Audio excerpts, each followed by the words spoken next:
আমার ইব্রাহিম তার কাছে অনেক টাকা সম্পদ ছিল, সে আমাকে তারপর আমাকে বলে নাই যাও যাও তুমি জাহান্নামে চলে যাও, নাউযুবিল্লাহ।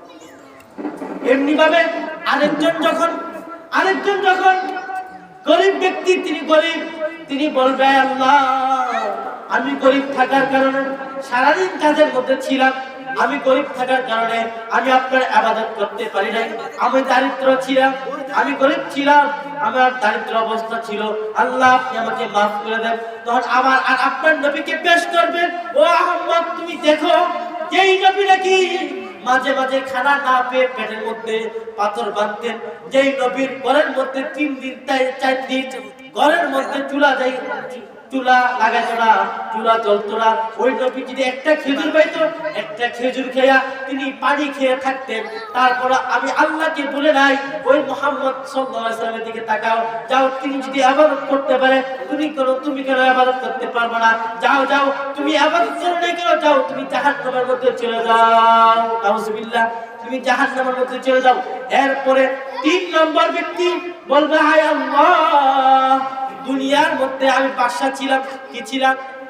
বাদশা ছিলাম, আমি দেশ পরিচালনা করতাম, আমি দেশ পরিচালনা করার কারণে আমি আপনার ইবাদত করতে পারি নাই, আল্লাহ আপনি মাফ করে দেন। তো আল্লাহ তাআলা হযরত সুলাইমান আলাইহিস সালামকে পেশ করবে, সুবহানাল্লাহ বলে।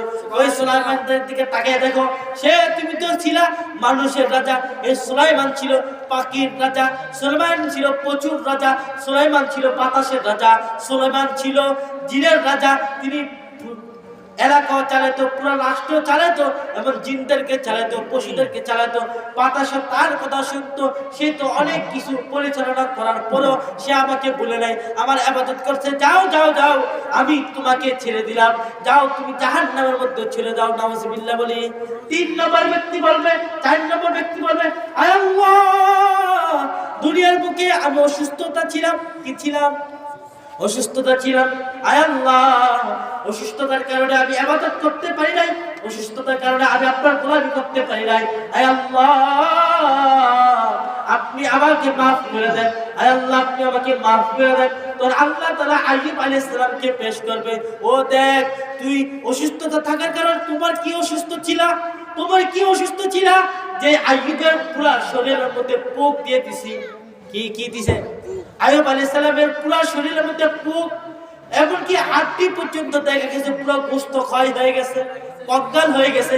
তার অসুস্থতার কারণে তার ছেলে, তার মেয়ে, তার আত্মীয় স্বজন তারা ছেড়ে চলে দিছে, তাকে জঙ্গলের মধ্যে ফেলাইছেন।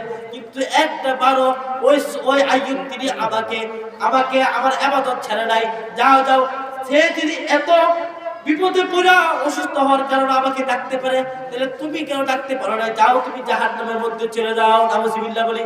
এই কারণে ভাই দোস্ত বুজুর্গ, আমি যত অসুস্থ হই না কেন আমাকে সুস্থ করবেন কে? আমি যত খাইতে পারি না খাওয়াবেন কে? টাকা পয়সা দিবেন কে? আমি সব কিছুতেই তো আল্লাহ তাআলা দিবে। এই কারণে আল্লাহ তাআলার ইবাদত করতে হবে।